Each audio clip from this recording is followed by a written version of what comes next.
श्री हिंदी में आप सभी का बहुत बहुत स्वागत है। कोणार्क सूर्य मंदिर के अद्भुत रहस्य। सूर्य देव को समर्पित इस मंदिर का नाम दो शब्दों कोण और अर्क से जुड़कर बना है। कोण यानी कोना और अर्क का अर्थ सूर्य है, यानी सूर्य देव का कोना। इसे कोणार्क के सूर्य मंदिर के नाम पहचाना जाता है।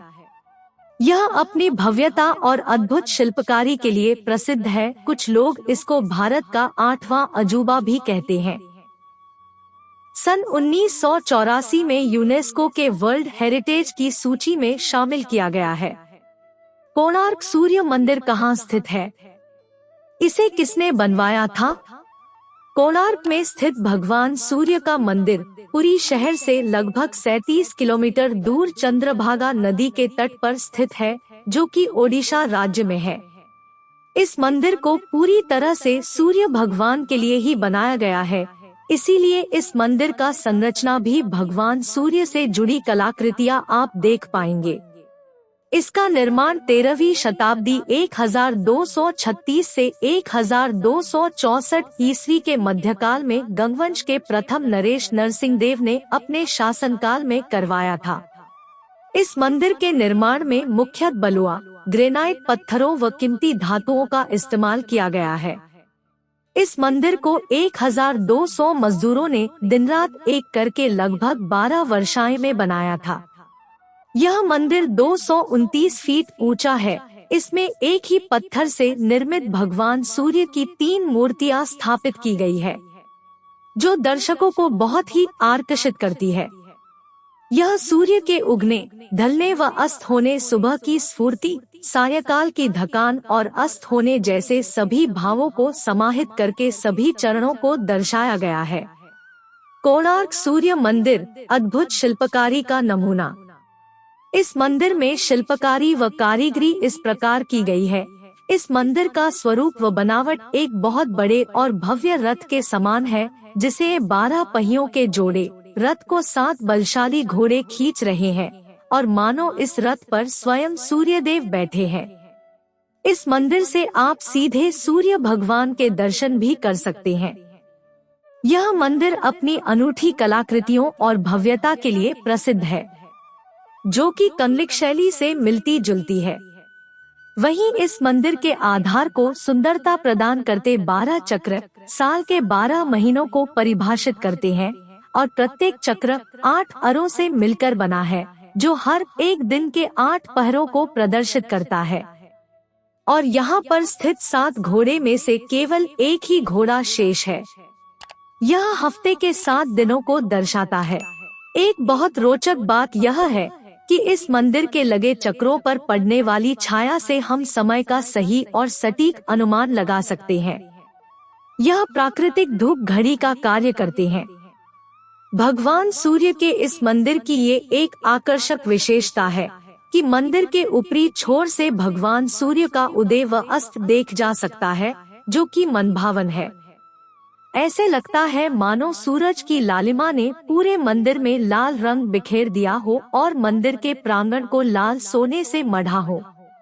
यहाँ पर स्थानीय लोग भगवान सूर्य नारायण को बिरंच नारायण भी कहते थे। यह मंदिर अपनी चमत्कारिक वास्तुकला के लिए विश्व भर में मशहूर है और यह मंदिर ऊंचे प्रवेश द्वारों से घिरा है। इसका मुख पूर्व की ओर है और इसके 3 महत्वपूर्ण हिस्से देउल गर्भगृह, नाट मंडप और जगमोहन मंडप एक ही दिशा में है। सबसे पहले नाट मंडप में वह द्वार है जहां से प्रवेश किया जा सकता है। इसके बाद जगमोहन और गर्भगृह एक ही जगह पर है। कोणार्क मंदिर का चुंबकीय रहस्य क्या है? प्राचीन दंतकथाओं में यहाँ तक कहा गया है कि मंदिर के ऊपर चुंबक 51 मीट्रिक टन लगा हुआ था, जिसका प्रभाव इतना अधिक प्रबल था जिससे समुद्र से गुजरने वाले जहाज इस चुंबकीय क्षेत्र के चलते भटक जाया करते थे और इसकी ओर खींचे चले आते थे। इन जहाजों में लगा कंपास, दिशा सूचक यंत्र गलत दिशा दिखाने लग जाता था। इसलिए उस समय के नाविकों ने उस बहुमूल्य चुंबक को हटा दिया और अपने साथ ले गए, जो कि सुनने में थोड़ा अटपटा भी लगता है। जिसके बाद ही अंग्रेजों के यहाँ आने का रास्ता साफ हुआ। इसमें एक आश्चर्यजनक व अद्भुत बात ये भी है कि इस मंदिर का निर्माण इस प्रकार किया गया था जैसे कोई सैंडविच हो, जिसके बीच में लोहे की प्लेट थे जिस पर मंदिर के पिल्लर अटके हुए थे। कहीं ऐसा भी सुनने में आता है कि मंदिर के ऊपर एक बहुत भारी चुंबक रखा गया था जो वजन में टनों के अनुसार भारी था और वह केवल इनके खम्भों के मध्य संतुलित था, जिसके परिणाम स्वरूप भगवान सूर्य नारायण की भारी भरकम मूर्ति हवा में तैरती हुई दिखाई देती थी। कोणार्क से जुड़ी पौराणिक कथा। कोणार्क मंदिर से जुड़ी कई धार्मिक कथाएं सुनी गई है। कहा जाता है कि भगवान श्री कृष्ण के पुत्र साम को श्राप से कोढ़ की बीमारी हो गई थी। उन्हें ऋषि कटक ने श्राप से बचने के लिए सूर्य भगवान की पूजा करने की नसीहत दी। साम ने मित्रवन में चंद्रभागा नदी के संगम पर स्थित कोणार्क में 12 वर्ष तप किया और सूर्य देव को प्रसन्न किया। सूर्य देव सभी रोगों के नाशक थे, अतः साम के रोग का भी अंत कर दिया। जिसके बाद साम ने सूर्य भगवान का एक मंदिर निर्माण का निश्चय किया। अपने रोगनाश के उपरांत चंद्रभागा नदी में स्नान कर रहे थे, तभी उन्हें सूर्य देव की मूर्ति प्राप्त हुई, जिसके बाद उन्होंने इसे स्थापित करवा दिया। सुनने में आता है कि देवशिल्पी श्री विश्वकर्मा जी ने यह मूर्ति स्वयं भगवान सूर्य नारायण के अपने एक भाग से बने थी। साम ने अपने बनवाए मंदिर में इस मूर्ति की स्थापना की।